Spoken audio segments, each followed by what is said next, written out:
तो एक और माइथोलॉजी वीडियो में स्वागत है तुम्हारा। और ज्यादा ना खींचते हुए आज मैं तुम्हें बताऊंगा केल्टिक या कहें गैलिक माइथोलॉजी के बारे में। और इस माइथोलॉजी के लिए अपन को जाना होगा आयरलैंड। अब ये माइथोलॉजी भी कई दूसरे मिथ्स की तरह हिस्ट्री में खो चुकी है और जो लोग इसे अभी भी फॉलो करते हैं उन्हें इसके बारे में थोड़ा बहुत जो पता है वो इसे आगे बढ़ाते हैं, क्योंकि क्रिश्चियंस ने दुनिया में बहुत सारों को अपने में कन्वर्ट कर दिया था। अब केल्टिक माइथोलॉजी की क्रिएशन की स्टोरी एक नहीं है, कई सारे मिथ्स अलग अलग कहानियां बताते हैं। जैसे फर्स्ट गॉड्स जायंट्स थे जिन्होंने अपनी अपरंपार पावर से दुनिया को बनाया था, या कुछ बताते हैं कि जो फर्स्ट गॉड था उसने ऐसी मधुर ध्वनि बजाई जिससे दुनिया का निर्माण हुआ। तो हेलो वेबटास्टिक फैंस, मेरा नाम है सत्यम मिश्रा और मैं उन्हीं की भाषा में लिखे हुए क्रिएशन मिथ को तुम्हें हिंदी में बताता हूँ। तो समय को सर आंखों पर रखते हुए चलिए शुरू करते हैं। एक बार की बात है जहाँ कोई समय नहीं, कोई भगवान नहीं और कोई जीवन धरती पर अपने कदम नहीं रखा था, पर वहाँ एक महासागर था और जहाँ महासागर धरती से मिला वहाँ एक गॉडेस, एक सफेद घोड़ी प्रकट हुई और उसी किनारे पर खड़ा हुआ एक विशाल पेड़ और वहीं से शुरुआत हुई जीवन की।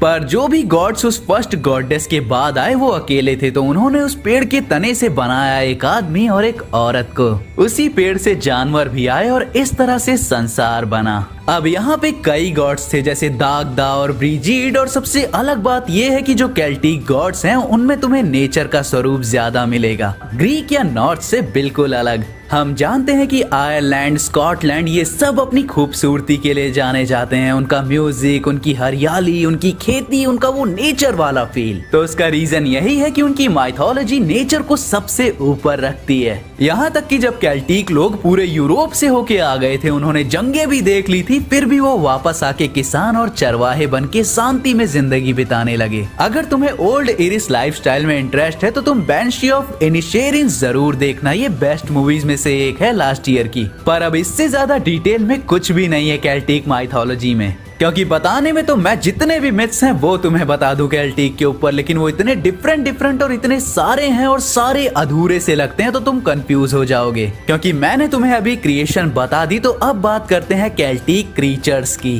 क्योंकि हर माइथोलॉजी जिसकी प्रॉपर हिस्ट्री संसार में उतनी फैली नहीं होती, उसके क्रीचर्स ही उसे जिंदा रखे हुए होते हैं। तो शुरू करते हैं लेप्रिकॉन से, क्योंकि इसको तुमने कहीं ना कहीं तो देखा ही होगा। अब तुमने ये तो सुना ही होगा पुराने कार्टून्स में कि इंद्रधनुष जहाँ खत्म होता है वहाँ सोने से भरा घड़ा छुपा होता है, तो असल में वो घड़ा इसी से आता है। ये एल्फ जैसा दिखने वाला बौना खजाने का मालिक होता है। ये परियों और दूसरे क्रीचर्स के लिए जादुई जूते बनाता है, पर ये इंसानों से दूर रहता है क्योंकि वो लालची होते हैं और वो खजाने के लिए इसे नुकसान भी पहुँचा सकते हैं। अब परियों की बात की ही है तो बात करते हैं बंशी की, जिसके नाम पर वो मूवी थी जो अभी बताई थी मैंने। ये इविल होती थी जिसकी चीखें तुम्हारी जान भी ले सकती हैं। अब तुम्हें पता हो तो इंडिया में पहले अगर कोई मरता था जैसे राजा महाराजा, तो रोने वाली औरतों को बुलाया जाता था, जिनका काम इतना सा होता था कि वो फंक्शन में जाके रोएं और उन्हें उसके लिए पैसे मिलेंगे। तो केल्टिक माइथोलॉजी में भी एक ऐसी औरत हुआ करती थी जिसका यही काम था और उसी से आई बंशी,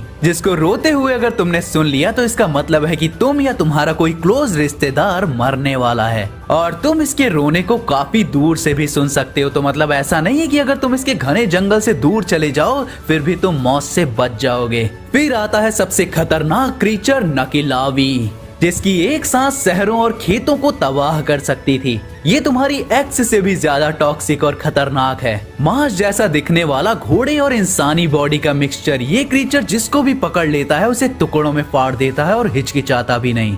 इसीलिए कैट्स कभी भी जंगल के आसपास समुद्री पट्टियां नहीं जलाते थे, क्योंकि अगर उसके जलने की बू इसको आ गई तो ये पागल हो जाता था और फिर इसके रास्ते में कोई भी आए ये सबको तबाह कर देता था बिना किसी की परवाह के, चाहे वो एक पूरा गांव ही क्यों ना हो। ये अटैक ऑन टाइटंस के टाइटन का ओरिजिनल वर्जन था। इतना पावरफुल है कि कोई भी इसे नहीं रोक पाता। इंसानों का सबसे बड़ा डर, इसे उनसे दूर रखने का काम ही दूसरे क्रीचर्स का है। और अब बात करते हैं आज के आखिरी क्रीचर डुलाहान की। अब अगर तुमने पुरानी मूवीज या शो देखे हैं तो तुम्हें सरकटे भूत की कहानी तो याद ही होगी।